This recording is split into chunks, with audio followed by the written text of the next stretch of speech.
नमस्कार, मैं हूं डॉक्टर पार्थ और आज मैं आपको लेकर के आया हूं एक नदी जो एक तीर्थ को जोड़ती है और शायद कभी वो स्थान था जब ये भारत का सबसे ज़्यादा विवादित शहरों में से एक शहर हुआ करता था, जिसका नाम है अयोध्या।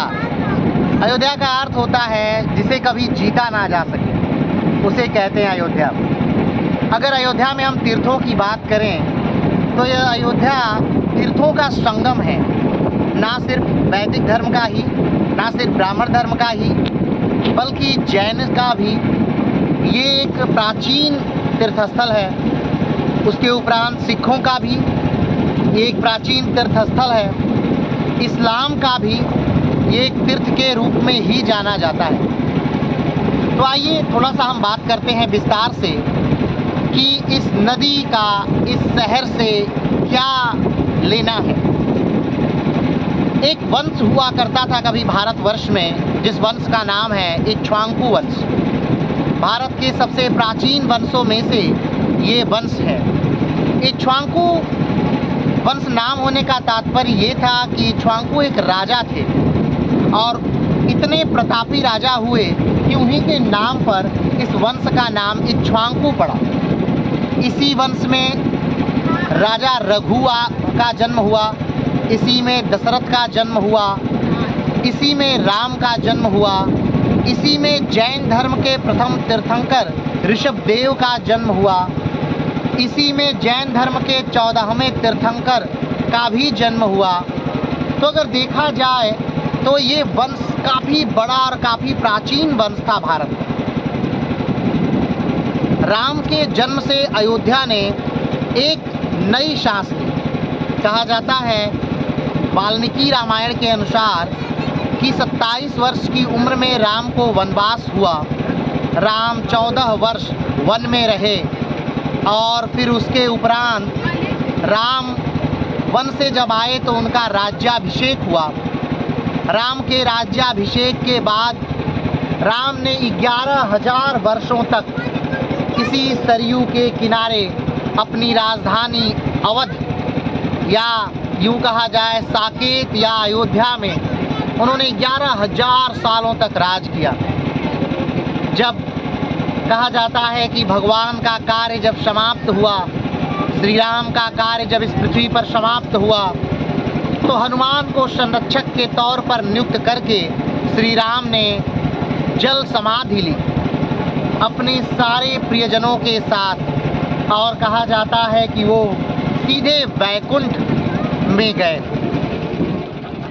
राम कोई नाम नहीं है, राम कोई धर्म नहीं है, राम एक आस्था है, एक भावना है, एक चेतना है। राम इसी नदी के किनारे, हमने कहा कि 11,000 वर्षों तक उन्होंने शासन किया। अगर इस नदी के बारे में हम बात करें तो बागेश्वर एक स्थान है, जिला है, डिस्ट्रिक्ट है उत्तराखंड में। उसी बागेश्वर के पास से ये सरयू निकलती है और जो नीचे का भाग है यानी दक्षिण के सरयू का जो भाग है उसे सरयू के नाम से जानते हैं। मध्य के सरयू का जो भाग है उसे घाघरा के नाम से जानते हैं और ऊपर की सरयू का भाग जो है उसे काली नदी के तौर पर हम जानते हैं। यानी एक ही नदी जिसे घाघरा, काली नदी और सरयू 3 नामों से, अलग अलग नामों से हम जानते हैं। सरयू उत्तराखंड से चलती हुई आकर उत्तर प्रदेश में प्रवेश करती है और फिर बिहार की तरफ निकल जाती है। बक्सर के तरफ जाकर के बलिया के पास, बलिया बक्सर के पास, बलिया चूँकि उत्तर प्रदेश में ही है, वहाँ एक गंगा से मिल जाती है। तो एक तरह से सरयू जो है वो गंगा की सहायक नदी है और सरयू जो है वो सदा नीरा नदी है, यानी ये ग्लेशियर से पिघल करके इसका जल नीचे की तरफ आता है। तो जो अयोध्या है वो संगम है, हमने बताया कई धर्मों का।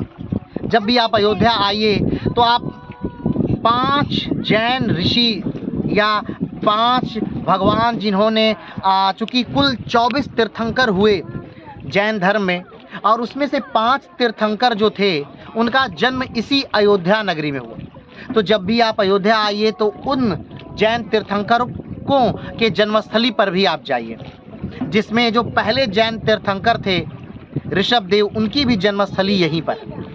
उसके बाद अगर हम बात करें तो गुरु नानक देव, जिन्होंने चारों दिशाओं में अपनी यात्राओं को किया था, उत्तर दक्षिण पूरब पश्चिम, कहा जाता है कि वो मक्का मदीना तक अपनी यात्रा किए थे, तो वो भी अपनी यात्रा के दौरान काफ़ी समय तक इस अयोध्या में रुके थे और उनका गुरुद्वारा भी इसी अयोध्या में ही है। तो जैन सर्किट के साथ साथ यहाँ सिख सर्किट भी है और सिख में गुरुद्वारा जो गुरु नानक देव को सीधे समर्पित है। दूसरा हिंदू धर्म से संबंधित है ही, क्योंकि भगवान राम का जन्म हुआ है, इक्ष्वाकु वंश यहीं फला फूला है, अपनी पराकाष्ठा तक पहुंचा है। तीसरा देखा जाए, चौथा देखा जाए तो इस्लाम का भी यहाँ पर काफ़ी ज़्यादा रोल है। यहीं पर बहू बेगम का मकबरा है। बहू बेगम अगर हम देखें तो अवध की बेगमों में सबसे अमीर बेगम नवाब शुजा-उद-दौला की बेगम, जिन्होंने कहा जाता है कि अंग्रेज़ों को बहुत ज़्यादा धन उन्होंने दिया। यहीं पर कभी अंग्रेज़ों बेगमों की लूट हुई थी जो अंग्रेज़ों ने कारित कराया था। यही वो स्थल है जहाँ पर गुलाब बाड़ी है, जो कि नवाब शुजा-उद-दौला का मकबरा है। नवाब शुजा-उद-दौला के बारे में आप जानते होंगे कि जब पानीपत का युद्ध हुआ था तो नवाब शुजा-उद-दौला ने अहमद शाह अब्दाली का साथ दिया था 1761 में पानीपत के तृतीय युद्ध।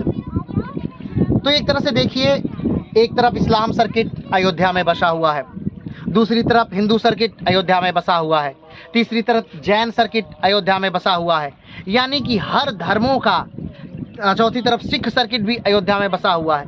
तो हर धर्मों का मेल है अयोध्या। हर धर्म के लगभग तीर्थस्थल आपको अयोध्या में मिलेंगे। तो जब भी आप अयोध्या आइए तो राम के साथ साथ गुरु नानक देव और जैन तीर्थंकरों के दर्शन करना और